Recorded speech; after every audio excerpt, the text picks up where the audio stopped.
Ciao raga, musta naga? Ako ay may share sa iyo na important dates.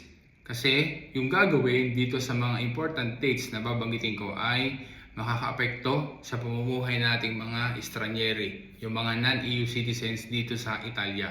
Kasi malaki ang magiging effect nito doon sa pag-aayos ng ating dokumento at saka maaari sa desisyon mo kung ikaw ay magtatagal dito sa Italia o hindi.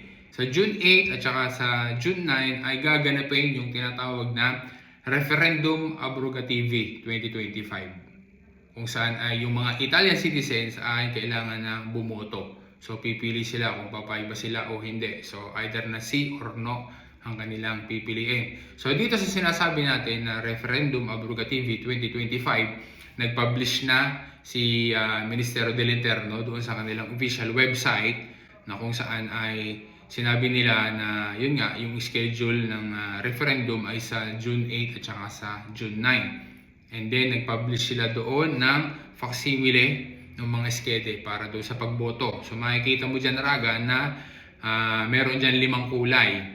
Merong verde chiaro, arancione, grigia, rosso rubino. Yung 4 na yon, yung naunang 4 na yan ay tungkol yan doon sa lavoro, sa mga kontrato de lavoro, basta tungkol sa lahat ng aspect ng laboro ang pagbubotohan doon sa 4 na kulay na nabanggit na una. Samantalang ari namang iskeda na jala, okay, yan yung binabanggit ko sa iyo na makakaapekto sa ating mga estranyeri, yung mga non-EU citizens na gustong maging Italiano. Kasi regarding yan sa cittadinanza italiana, yan ay nabanggit ko na doon sa dati kong video, na ipagpaon ako na iyan, na mayroong suggestion na yung requirement para sa legal residency dito sa Italia para maging Italian citizen na doon sa lumang batas ay 10 taon.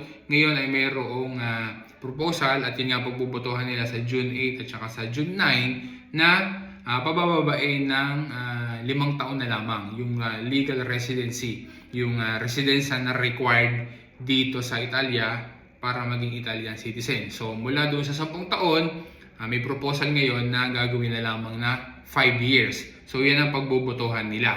Okay? Kapag yung mga Italiano iboboto dyan sa Scheda Gialla na yan, ay di kagaya ng facsimile na are, ay pipili lang sila dyan ng sí or no.